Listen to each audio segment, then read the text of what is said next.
সংস্কার প্রক্রিয়াটা অত্যন্ত ত্রুটিযুক্ত, কারণ সেখানে জাতীয় পার্টিকে ডাকা হচ্ছে না। এটা অপূর্ণাঙ্গ একটি সংস্কার প্রক্রিয়া।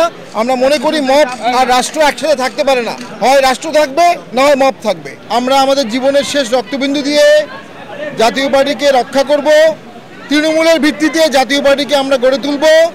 তৃণমূলের মতামতের ভিত্তিতে জাতীয় পার্টি চলবে। জাতীয় পার্টি জেগে উঠেছে, ইনশাল্লাহ সামনের দিনে আমরা ক্ষমতায় যাব ইনশাল্লাহ। এটি এখনও সিদ্ধান্ত নেওয়ার সময় হয়নি।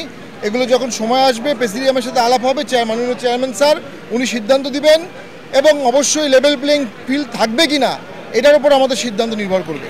আমরা মনে করি সংস্কার প্রক্রিয়াটা অত্যন্ত ত্রুটিযুক্ত, কারণ সেখানে জাতীয় পার্টিকে ডাকা হচ্ছে না। এটা অপূর্ণাঙ্গ একটি সংস্কার প্রক্রিয়া। তবে আমরা আমাদের ব্যক্তিগত জায়গা থেকে, আমাদের চেয়ারম্যান স্যারও অনেক সময় বক্তব্যে বলেছেন, আমরা আমাদের ব্যক্তিগত জায়গা থেকে সংস্কারের বিভিন্ন প্রস্তাব দিচ্ছি এবং সেগুলো কিছু কিছু গ্রহণও হয়েছে। আমরা মনে করি দেশ এই মুহূর্তে নির্বাচনের জন্য যেভাবে মব হচ্ছে, যেভাবে সন্ত্রাস হচ্ছে, যেভাবে মানুষ পিটিয়ে মারা হচ্ছে, এখানে এই বর্তমান সরকার নির্বাচনের জন্য কোনো পরিবেশ সৃষ্টির সদিচ্ছা দেখাচ্ছে না। আমরা মনে করি মব আর রাষ্ট্র একসাথে থাকতে পারে না, হয় রাষ্ট্র থাকবে না হয় মব থাকবে। সরকারকে মব নিয়ন্ত্রণ করতে হবে, মব নির্মূল করতে হবে, নির্বাচনের লেভেল প্লেইং ফিল্ড করতে হবে, অন্তর্ভুক্তি ইলেকশনের ব্যবস্থা করতে হবে। তখন আমরা জাতীয় পার্টি অবশ্যই আমাদের ফোরামে আলোচনা করে তখন আমরা নির্বাচনের ব্যাপারে সিদ্ধান্ত নিব। এই মুহূর্তে আমরা মনে করি সরকার নির্বাচনের দিকে প্রস্তুতি নিচ্ছে না।